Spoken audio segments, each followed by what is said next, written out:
Pagbasa mula sa unang aklat ni Samuel.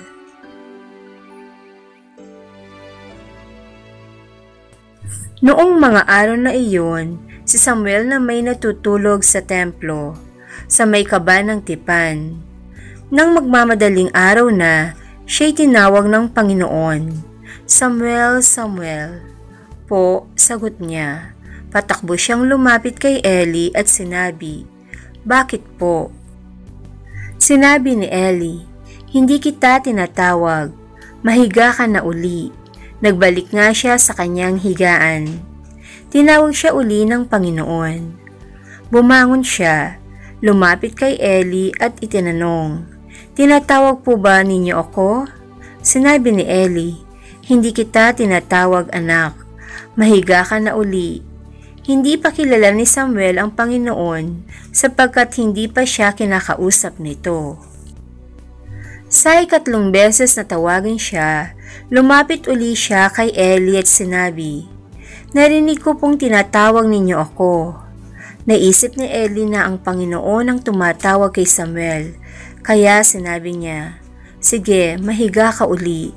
Kapag narinig mo pang tinawag ka, ganito ang sabihin mo, 'Magsalita po kayo, Panginoon.'"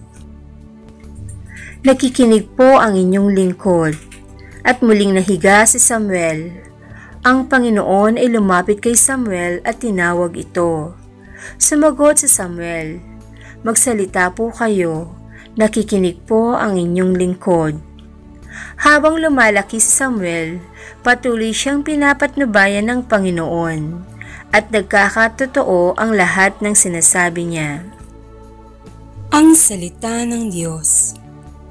Salamat sa Diyos. Salmong tugunan. Handa akong naririto upang sundin ang loob mo. Ako ay naghihintay sa aking Panginoon, at dininig niya ang aking pagtaghoy. Tinuruan niya ako pagkatapos ng bagong awiting pampuri sa Diyos. Handa akong naririto upang sundin ang loob mo. Ang mga panghandog pati mga hain at mga hayop na handang sunugin, hindi mo na ibig sa damba na dalhin upang yaong salay iyong patawarin.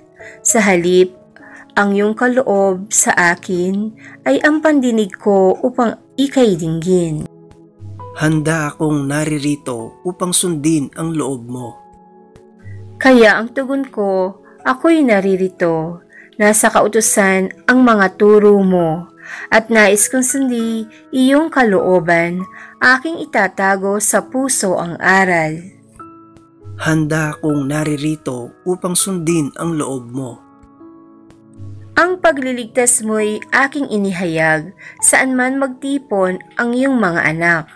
Di ako titigil ng pagpapahayag. Handa akong naririto upang sundin ang loob mo. Pagbasa mula sa unang sulat ni Apostol San Pablo sa mga taga-Korinto. Mga kapatid, ang katawan ay hindi para sa pakikiapid, kundi para sa Panginoon, at ang Panginoon naman ay sa katawan.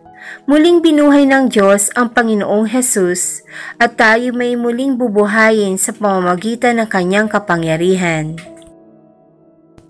Hindi ba ninyo alam na kayo'y mga bahagi ng katawan ni Kristo?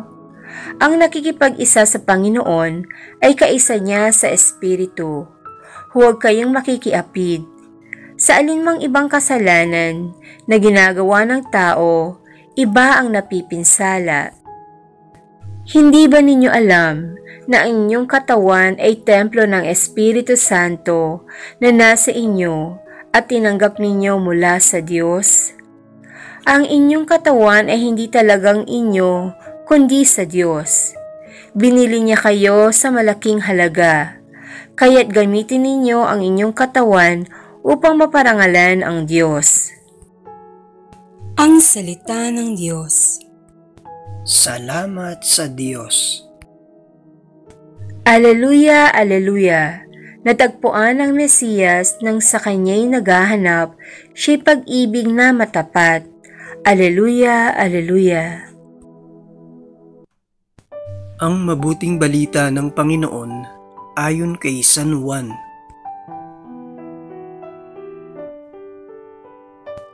Noong panahong iyon, nakatayo si Juan at ang dalawa sa kanyang mga alagad.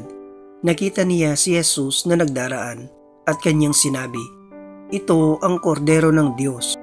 Narinig ng dalawang alagad ang sinabi niya at sumunod sila kay Jesus. Lumingon si Jesus at nang makitang sumusunod sila ay kanyang tinanong, "Ano ang hinahanap ninyo?"